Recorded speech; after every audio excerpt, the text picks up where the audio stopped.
The following is an exclusive presentation of Jesup Broadcasting, the sports leader in Southeast Georgia.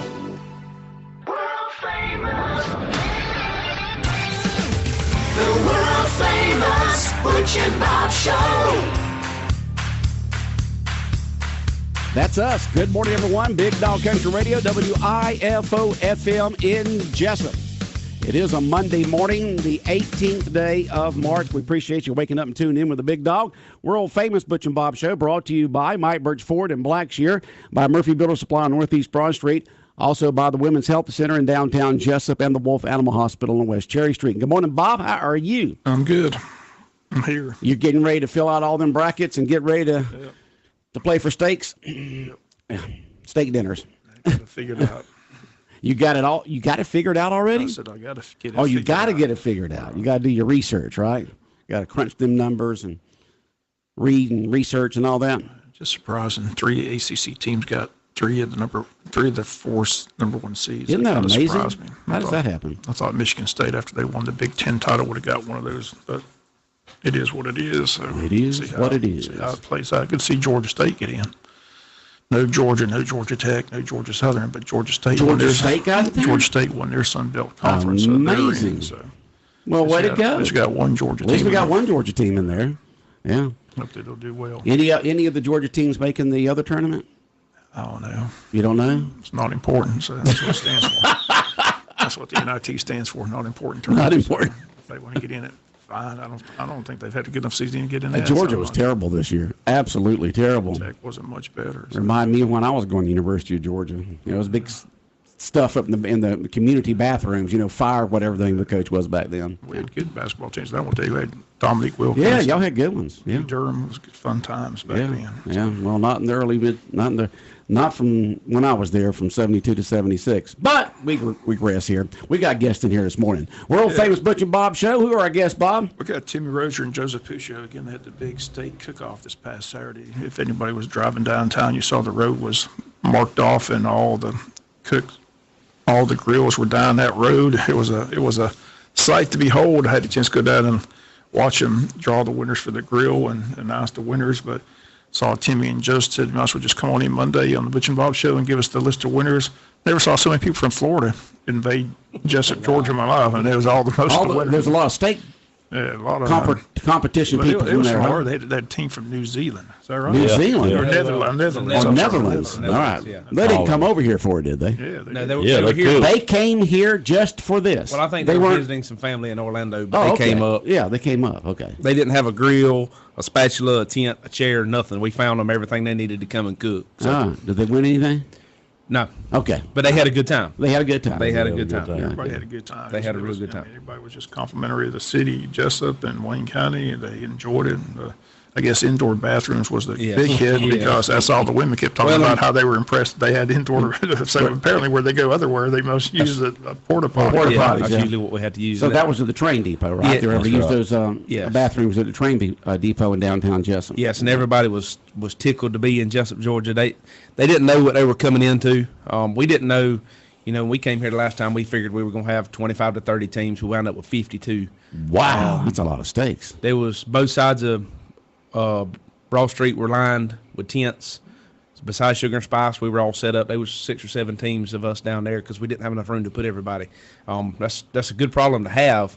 We didn't think we were going to have that problem, but we're glad that we did. But everybody that came was tickled with the venue, tickled with the location, tickled with the help. Timmy put on a phenomenal show.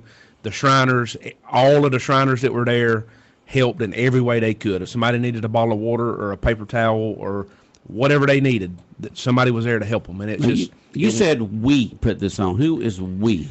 Well, it was actually who are we? The Jesup Shriners put it on. The Jesup Shriners. Okay. I helped them get. John Puccio helped. I helped them get everything organized and set up with the state association, and then Timmy was the promoter. So Timmy took care of all the paperwork, all the getting everybody set up. He did all the work. Now I understand that the steaks, as y'all mentioned last time, are competition graded ribeye steaks. Right. And who provides those? Rick's Meats provided them for Rick's us. Meats. Chad made us a phenomenal deal on them, being it was for the Shriners. Way to go, Rick's Meat. Chad's always stepped to the plate anytime I've asked him to do anything. Okay. When we go to our barbecue contest, Chad makes sure we got all the stuff that we need.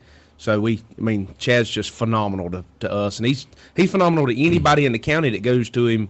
Any organization that goes to Rick's Meat and said, "Hey, we're doing this for a fundraiser," Chad's gonna be there. He's gonna do what he can do to help, and we're ever so thankful for people like him. And so it was held this past weekend, and you had a lot of folks come in.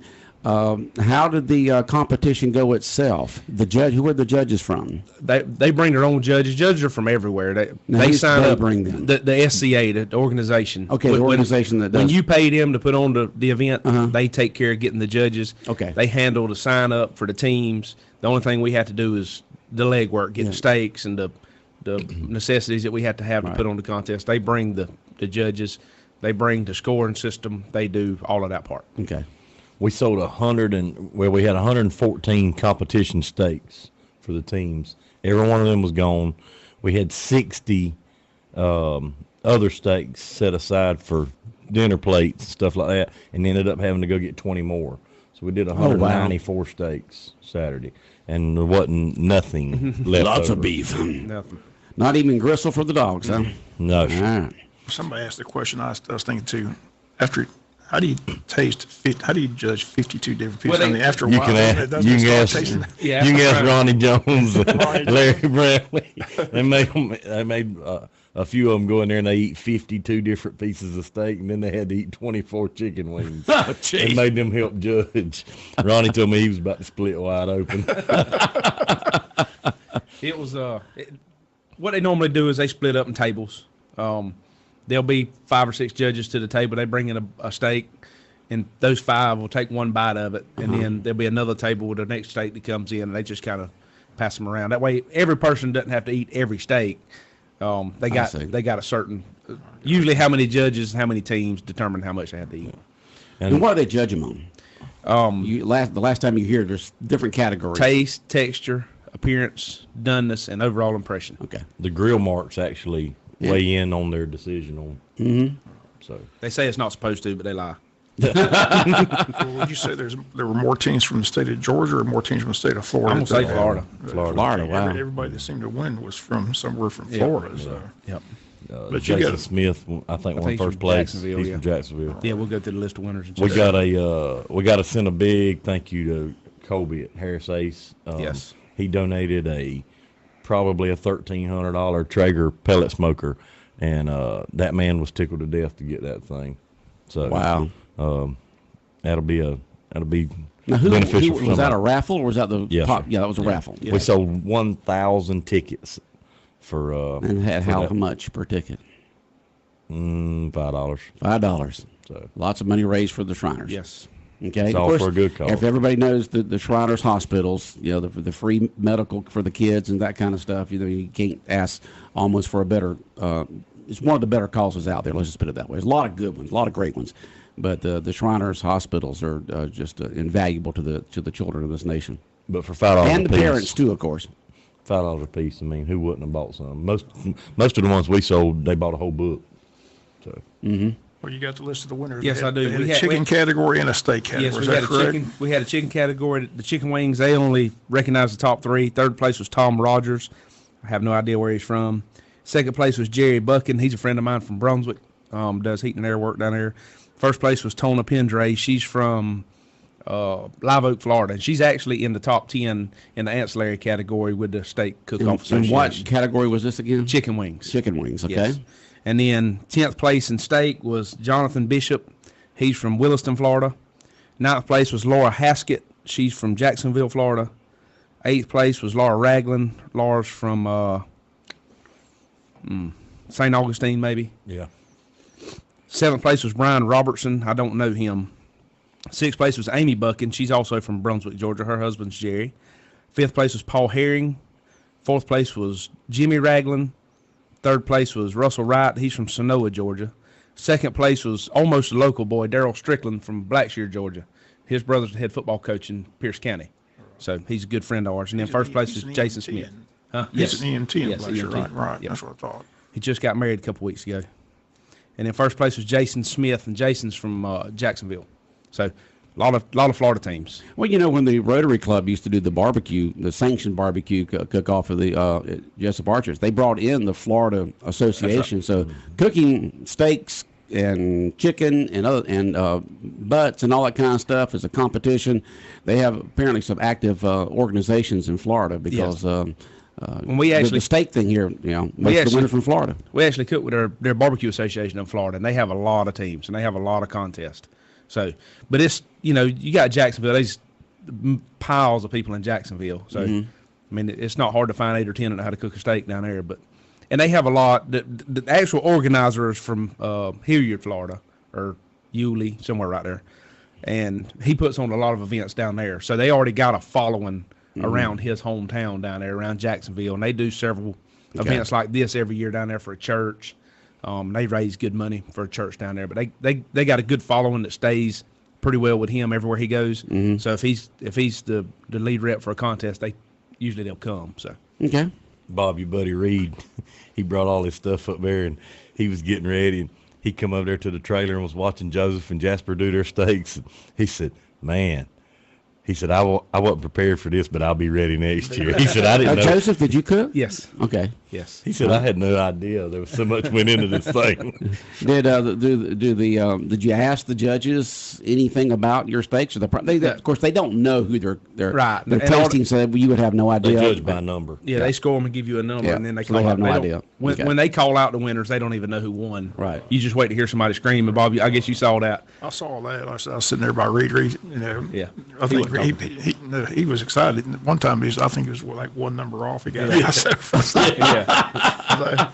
It's like a raffle, but it's just amazing to me. Like I said, this was the first time y'all did it here in Jesup, but it's amazing how many people are around. Yeah. I mean, because like I said, there's a lot of people do this. It's like they have a weekly event that yeah. they go to. I mean, it's like on a circuit tour they go Yeah. to. Yeah. Because they were up there announcing, next week we got this, the following week, they were giving dates of other events taking place across the. One guy came from Jacksonville, Gene Skillen. He actually spent the night in his trailer in the lot at Kim's office. We hooked him up with some power. Wow. And he slept in his trailer, and he said he would definitely be back. He said it was a great time. A lot of these guys, like next week, this coming week, we cooked one Friday night. We got a barbecue contest in Ashburn, Georgia, Friday and Saturday. They're having a state contest Friday night. A lot of the people are coming there Friday night, and then leaving there and going to Duluth. They're having a state contest in Duluth Saturday, so they'll hit Ashburn Friday night, get on 75, and go to Duluth Saturday and cook up there. So a lot of people, that's what they do. I mean, they'll load up their wife and their kids, and they go, and it's like a big tailgate party. Mr. Gene said he was in Texas 2 weeks ago, Yeah. cooking in a state contest there. You see a lot of this, of course, on the cable channels and the things of that sort, these cook-offs and competitions and stuff like that. And the competition's tough. Yes. Well, and the thing about a state contest, like when we go to a barbecue contest, we leave Friday morning and we get home either late Saturday night or Sunday morning. State contest, you load up. I mean, we checked in, got people parked from 8 to 10. At 4 o'clock, the awards, usually 4:30 or 5 o'clock, people are in their car on their way home. So they can be home, especially this time of the year, they can be home before it gets dark. Yeah. So it's a good day to go and spend with your friends. And everybody there is very friendly, big fellowship. We all gang up, sit around and talk. I mean, it's a good time. Weather wasn't real bad, but it really didn't cooperate. It wasn't the ideal weather. I was thinking, if you have a good weather days, and they're telling how many people are going to be down at this event. Everybody we talked to said they'd come back if we did another one next year. Well, good. So you think you'll do it the same time of year, or we Yes. change? Try to. Do you have to look at other weekends to make sure there's no other competitions going on that particular weekend? Well, that's what we did this year. But what we're gonna try to do is, after the Shriners had their meeting, we're gonna try to get them to go ahead and Just Set up get it Y'all set be, up for y'all be next. first on the books. Yeah. But I know there's some competitions in some towns. It's the third Saturday in March and stuff like that. That's right. That's So how you most have of to look our- at that. I think it played out good this weekend because Alex was having that thing downtown Saturday night. His event that he does every year, so everybody just kind of For St. Patrick's Day. yeah. I saw the mayor; he was down there and he came for ours. And next time I seen him, he was going over there to Alex's. So I think it's a good weekend. If we can keep it going like that, Well, sounds good. Way to go, guys. we appreciate Raising it. lots of money for the Shriners. Having fun, big cook-off, bringing a bunch of folks that's never been to Jesup, Georgia, a lot of them here in the town, wanting to come back, and just fantastic. We appreciate y'all letting And us that's a come there. great venue to have it at. It really is. I mean, it's right downtown. You've got, like I said, we got the indoor plumbing here, got the indoor bathroom, and just all that good stuff there for folks to enjoy that. The only thing that got a little tricky was when it was time to draw stakes. You know, you go through the line, all the teams go through the line, and then you got to turn around and come back through the line. It was kind of hard to maneuver because there were so many people in there. I mean, if it had been 30 people, we'd have plenty of room in the depot, and we figured, you know, when we planned it, we were going to have 30. But Yeah, so how many did you end up having? How many competitors? 52. 52 competitors. Yep. And then, of course, you had all the folks watching and support and just people just seeing what's going on and buying the dinners and stuff like that. Yeah, it was a busy day. Apparently, a lot of people ordered dinners in. How many dinners did y'all provide? We sold 70. 80. 80. Right around 80 Yeah. steak dinners y'all Yeah, sold. 80. Yeah, 80. Now, who cooked those steaks? We did. Okay. After we got through with the awards, we went and cooked every one of them. Yeah. One thing about steaks, it don't take them long to No. cook. It's not like butts. Some of the horsemen from the ribs. Shrine Club helped us. They did green beans and stuff like Yeah, that. and they Matt, served them all. Matt wrapped 60 or 70 potatoes himself that morning on the cook trailer, and we loaded the smokers down with baked potatoes. So. And like I said, just a very successful event, great cause. So look forward to it again next year. So, Yes, sir. We appreciate it. We hope next year we can get a little bit ahead of the game and sell more plates, advertise it a little bit better. It was kind of last minute on the sales. But how many local teams were involved? Uh, eight. 8 or 9. Yeah. It's me, Matt, Jasper, Reed Brown, Matt Bennett. Matt Bennett, Shane Popple, Danny Branch. What, there one more? Larry Brantley. Larry. Well, And Jim Howell. Jim Howell. Yep. Jim Howell, they were one, so 8. So I'm glad to see the gym entered it, you know? Yeah. Yeah. I think they had a good time. Good. Yep. All right, guys. Well, congratulations on a successful event. Of course, the main thing was the cause for the Shriners and the Shriners Hospital and the things that they support. And just a good fundraiser and a good time was had by all. Thank y'all. All right. We take appreciate care. it. All right. More of the world famous Butch and Bob Show in a moment right here on WIFO 105.5 FM in Jesup. Here's your WIFO forecast. Some early clouds, but a sunny day. North wind 10 to 15. Highs in the mid-60s. Mostly clear, chilly tonight, low of 40. Tomorrow, sunshine, low 60s. Even colder Tuesday night, clear upper 30s. Then Wednesday, sunshine, mid-60s. Thursday, sunshine, high of 70. Friday, sunny, high, low 70s. Saturday, sunshine, mid-70s. Georgia meteorologist John Weatherby in the GNN Weather Center. 105.5 FM in Jesup, Big Dog Country Radio, WIFO. 8:23 on this Monday morning. And Bob, and I really didn't keep up with it over the weekend. Did Savannah have their parade on Saturday? I believe it was Saturday. Saturday, because I don't think they do it on Sundays when St. Patrick's Day. No, I think they had the parade on Saturday. Okay. And then, of course, the what they call the Redneck St. Patrick's Day parade will be held, I guess, this Saturday at Shellman's Bluff. It's always held the Saturday after. And looking at the weather forecast for the week, it's beautiful all week long. This is going to be a gorgeous week. And Saturday is calling for sunny with a high of 76. But sunny skies each day this week. And we haven't had that in a while. Yeah. It'll be chilly the first couple of days this week, though. And tonight and tomorrow. Yeah, kinda cold, 42 so. tonight, 39, 38 tomorrow night, 69 today, 64 tomorrow, and then Wednesday up to 66, and then they start rising. 72 on Thursday, 73 on Friday, 76 on Saturday, 78 on Sunday. So after we get back over the first 2 or 3 days of this week, it starts rising up. All right, you do anything good this weekend? Just watched the last day one time. Watched the winter be nice, but I watched a lot of golf. A lot of golf? Yeah, TPC was this past weekend. Excellent tournament. That's Jacksonville? It's down in Ponte Vedra. Yeah, Ponte Vedra, yeah. Sawgrass. Just a great course. Yeah. The Island Green, I like watching. Now, of course you golfers did. put You in the hit water. it that time.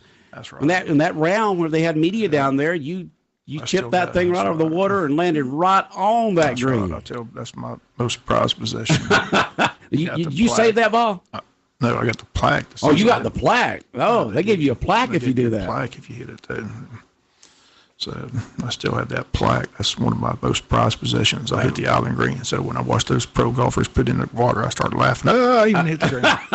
I'm terrible. Well, they have to hit it 4 days in a row. If But it was a great tournament. Jim Furyk, at age 48, was on the leaderboard and looked like he was going to win it for a while, but Roy McIlroy came back and won. So Roy won it? Yeah. Okay. But it was some good golf. I mean, yeah. Coming down the stretch, the back 11 golfers were within 3 shots. So it was just a fun tournament to watch over the weekend, Saturday and Sunday. Some great golf. Everybody getting tuned up for the Masters. Yeah. Right around the corner. Yes, sir. They're at Augusta National. A tradition like no other, something like that. And I watched a lot of basketball too. Like I said, surprised to see Tennessee beat Kentucky in the semifinals, but then they got blown out by Auburn in the finals. So Auburn won the SEC. Duke got Mr. Zion back, so they won the ACC. He's awfully tough. And Michigan State won the Big Ten. Like I said, just a lot of good basketball over the weekend as well. March Madness kicks off this week, so sure a lot of Kentucky fans will be invaded Jacksonville. Kentucky's going to be down in the Jacksonville site on Thursday, so they'll be there Thursday and Saturday because I'm sure they're going to win that first game Thursday and win it Saturday. So Kentucky looks awfully tough as well. Who are the top 4? Well, the top 4 seeds, they got 3 ACC teams: Virginia, Duke, North Carolina, and Gonzaga. So, wow. Interesting. That is amazing. 4 teams from one conference. Had some great years. I said that Duke, North Carolina, every time they played, I mean, the game comes down to whoever's got the ball last. Either they're going to make the shot or miss the shot. Right. So. But Zion Williamson's fun to watch. I mean, Zion Williamson. Duke's glad to have him back. Like I said, Was there's he all injured that. For a while then? Yeah, he hurt his knee, and there was talk he was going to shut it down. But yeah, I remember that story now. They thought maybe he just ought to shut it down and wait for the pros, but they interviewed him after the first ACC tournament game. He said all those people saying he was going to shut it down, just doesn't know why he's there. He's there to win an ACC title and national championship. So that's what it's all about. So it'll be interesting how it all plays out. Well, there's always don't, upsets. There's some reporters out there don't let the facts get in the way of a good story, especially on the internet. You read all these stories. Just glad he's playing. I didn't, I just don't like these players. I don't like people missing bowl games. Like they said, they've been playing since they're 7 years old. The object's to play the game, especially to play for the love. Probably nobody's playing for the love of the game anymore. It's all about money, just like this NFL free agency. These guys don't care about winning. All they care about is their guaranteed money. It's all about money. Well, the thing about it is you have such few college athletes from a percentage standpoint that make it to the pros. So most of them are playing for the fun. And you got the very elite, the ones that I know are going to be drafted. That's different. But you got 99% of them out there or more that are playing just for the fun of it. These pro athletes, they're not playing for the fun, they're playing for money. No, I'm talking about college. 99% of them are not going to make it, or a higher percentage will not make it to the pros. So they are basically playing for the fun, and of course the college scholarship.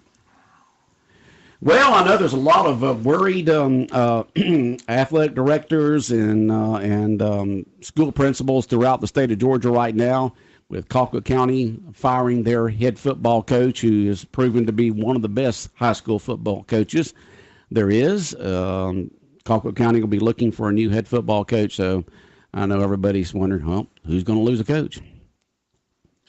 Ware County needs a coach as well. Franklin Stevens went to McEachin, so those are 2 big high-profile jobs in South Georgia. So now he left there, but they just rent him out of Moultrie. From what I heard your story this morning, and he got fired. He got fired. He got let go because of not. You can't be given.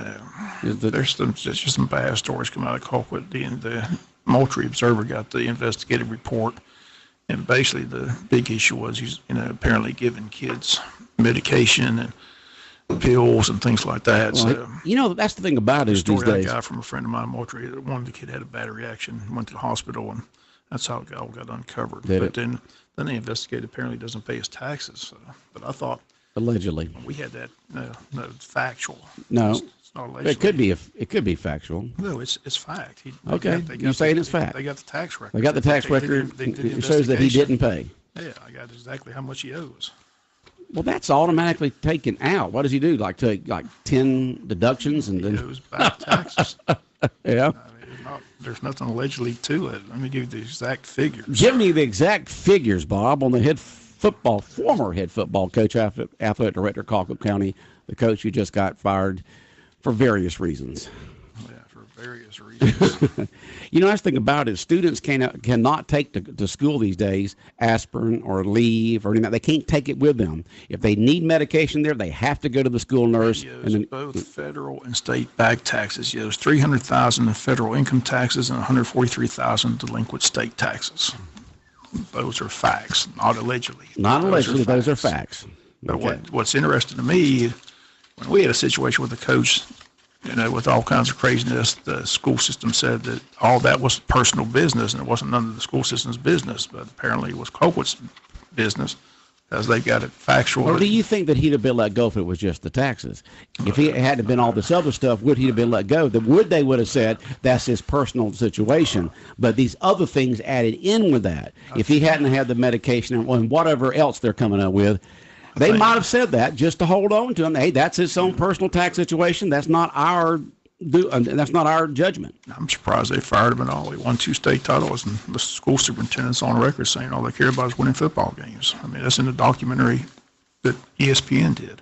That must have been bad enough. After he had the double life in Hoover, Alabama, they asked her, why would you hire this guy? He's got bad character. Or all we care about is winning football games. We don't care about his personal life. Well, apparently they care about it now because, like I said, the story is that I don't know what he gave the one kid, but the one kid went to the hospital and it wasn't good. He had a bad reaction. And the parents asked the doctor. The doctor says, I don't know who gave him this, but it's not good. So that's when it all then it comes down to the fact that the school system didn't want to be sued. It comes down to lawsuit and lawyers. It comes down to the money. The question is, where does he land next? Because somebody wants to win football games, and he wins football games and state titles wherever he's at. So I'm sure it's not going to take him but a week and a half, 2 weeks to get another job. That's the sad thing. Someone else is going to hire him. You think somebody's going to step forward with him on this money much in back taxes? I don't think they care. I don't know, Bob. You can't do anything these days without the internet just ripping you apart. So you think there'll be somebody who's going to step forward and say, winning football games is more important than, he's been run out of his last 2 jobs, apparently, allegedly. He got ran out of Hoover, landed in Colquitt, won 2 state titles. I don't understand. You hear the stuff that goes on up at Colquitt, and I said the facility they got. Kirby Smart, they have that on video somewhere. Kirby Smart went and looked at their indoor facility and was just amazed at what they had. It hit a high school. Yeah. So this is just unbelievable. And I said Georgia didn't even have that. The athletes eat their own cafeteria. They stay in a motel every Thursday night. The coach gets a supplement from the booster club once a month. It's just a football factory. Mm-hmm. It's all about winning football games. All right. Well, now they're looking for that next elite coach right now that's got state championships and things of that sort, just like he did. It'll be interesting if he lands there. Yeah, it will be. Well, Bob, we're out of time. Okay. All right. Have a good day. All right. World famous Butch and Bob Show brought to you by the Wolf Animal Hospital on West Cherry Street. Also brought to you by the Women's Health Center in downtown Jesup on Cherry Broad, Murphy Builder Supply on Northeast Broad Street, and by Mike Birch Ford in Black Shoe. The world famous Butch and Bob Show.